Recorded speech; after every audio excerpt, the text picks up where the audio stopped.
আসসালামু আলাইকুম। আজকে আমি আপনাদেরকে দেখাবো রেস্টুরেন্টে আমরা প্রন টেম্পুরা যেভাবে তৈরি করি। এটা হচ্ছে একটা ক্রিসপি ফ্রাইড প্রন। তো এই প্রন টেম্পুরাটা খুব সহজে কিভাবে তৈরি করবেন একদম সিম্পল ইনগ্রেডিয়েন্টস দিয়ে। দেরি না করে শুরু করছি আজকের ভিডিও। প্রন টেম্পুরা যখন ফ্রাই করবেন, ফ্রাই করার আগে আমি একটা জিনিস দেখাই। আমি চিংড়ি মাছগুলো জাস্ট স্কিন ফেলে দিয়েছি আর লেজের অংশটা রেখেছি। এই লেজের অংশটা অবশ্যই রাখতে হবে। আর মাঝখানে এরকম একটা কালো ময়লা থাকে, ময়লাটা বের করে নেবেন। আমি জাস্ট এক পিস রাখছি আপনাদেরকে দেখানোর জন্য। তারপর এটা ওয়াশ করে নেবেন। আমি অলরেডি ওয়াশ করে নিয়েছি। আচ্ছা, তারপর যদি আপনার ফ্রাই করেন, ফ্রাই করলে কিন্তু এই চিংড়ি মাছটা এরকম বাঁকা হয়ে যায়। তো স্ট্রেট এরকম সোজা রাখার উপায়টা হচ্ছে আপনার চিংড়ি মাছের নিচের অংশতে জাস্ট হালকা একটু কেটে কেটে দিবেন, হালকা, বেশি না, জাস্ট হালকা একটু কেটে কেটে দিবেন। আবার এমনভাবে কাটবেন না যাতে দুই পিস হয়ে যায়। এভাবে আমি সবগুলো চিংড়ি মাছ কেটে নিচ্ছি। বেশি কাটা যাবে না, জাস্ট অল্প একটু। আচ্ছা, এটার ম্যারিনেশনটা কিন্তু খুবই সহজ। ম্যারিনেশন জাস্ট দুইটা ইনগ্রেডিয়েন্টস, লবণ, হালকা একটু লবণ দিবেন, জাস্ট হালকা, বেশি দেওয়ার প্রয়োজন নেই। আর অবশ্যই অল্প একটু গোলমরিচ দিবেন, সেটা কালো অথবা সাদা।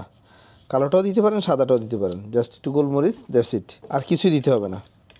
এটা এইভাবে মাখিয়ে পাশে রেখে দিচ্ছি। তবে এখানে একটা টেকনিক আছে। টেকনিকটা হচ্ছে কি করবেন আপনারা, ফ্রাই করার আগে একটু কর্নফ্লাওয়ার দিয়ে দিবেন, অ্যারারুট, ময়দা না কিন্তু, জাস্ট কর্নফ্লাওয়ার, অ্যারারুট দিবেন হালকা। এইভাবে এই যে একটু অ্যারারুট মাখাবেন, একটু বেশি বেশি করে, বেশি পরিমাণে। তবে এটা ভিজা থাকা যাবে না, এটা যাতে অবশ্যই শুকনা থাকে। এভাবে কর্নফ্লাওয়ারটা মাখানোর পর জাস্ট এই হালকাভাবে একটা চাপ দিবেন। চাপ দিলে দেখবেন যে রগ যেরকম ফুটে, এরকম ভিতরে মনে হয় যেন কোনো একটা কিছু ভেঙে যাচ্ছে। চিংড়ি মাছের ভিতরে যে রগটা আছে, রগটা ভেঙে দিবেন এইভাবে।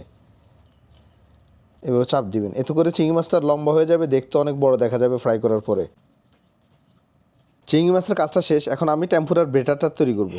টেম্পুরার বেটার অথবা খামির যেটাই বলেন, এটা তৈরির জন্য 1/4 কাপ কর্নফ্লাওয়ার নিয়েছি এবং 1/4 কাপ ময়দা, half table spoon baking powder, baking soda না কিন্তু, আবার বেকিং পাউডার, হাফ টি স্পুন লবণ, আর অল্প একটু গোলমরিচ। এটা কালো অথবা সাদা যেটা ইচ্ছা আপনার দিতে পারেন, কোনো অসুবিধা নেই।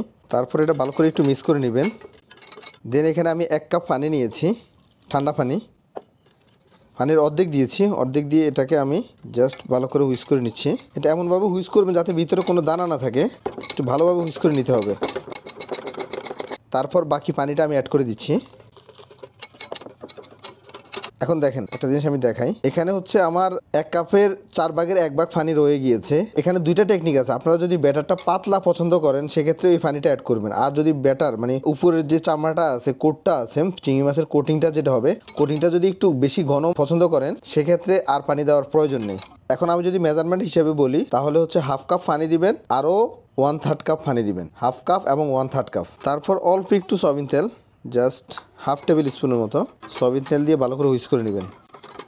বাস, আমার ব্যাটারটা তৈরি হয়ে গিয়েছে। এখন আমি ফ্রাইতে যাব। তারপর আমি একটি কড়াইতে সয়াবিন তেল দিয়ে দিচ্ছি।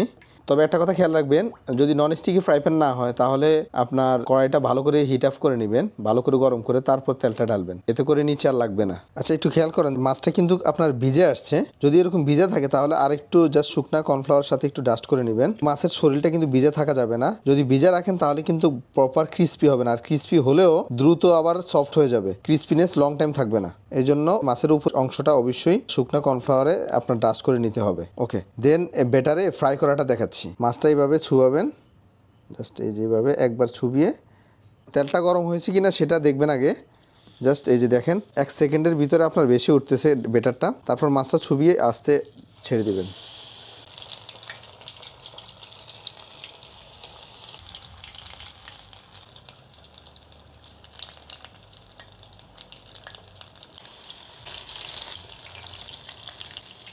যখন মাছটা তেলের ভিতরে ছাড়বেন, সঙ্গে সঙ্গে কিন্তু নাড়ানো যাবে না। সঙ্গে সঙ্গে নাড়তে গেলে কিন্তু এটা নষ্ট হয়ে যাবে। মাছটা তেলে ছাড়ার 1 মিনিট পর তারপর নাড়তে পারবেন। এতে করে মাছের ক্রিস্পি অংশটা, উপরে ক্রিস্পি অংশটা প্রপারলি শক্ত হবে। আর বেশি নাড়ানোর প্রয়োজন নাই, যেহেতু ডিপ ফ্রাই করবেন। এভাবে 4 থেকে 4.5 মিনিট ফ্রাই করবেন। আরেকটা কথা বলে নেই, যারা ডিপ ফ্রায়ারে ফ্রাই করবেন, অবশ্যই তেলের টেম্পারেচার 170 থেকে 180 করার পর চিংড়ি মাছটা ছাড়বেন, তাহলে প্রপার ক্রিস্পি হবে। আর তা না হলে চিংড়ি মাছে তেল খেয়ে নিবে। ব্যাস, যখন দেখবেন চিংড়ি মাছটা একেবারে গোল্ডেন কালার হয়ে গিয়েছে, তখন তুলে নেবেন। এটা হচ্ছে চমৎকার একটি নাস্তা। ওকে, আমি একটু ট্রাই করে দেখি। বিসমিল্লাহ।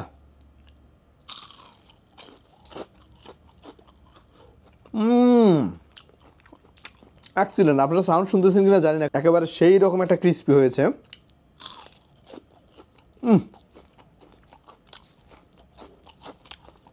আমার জন্য দোয়া করবেন, আরও ইন্টারেস্টিং ভিডিও যাতে আপনাদেরকে উপহার দিতে পারি।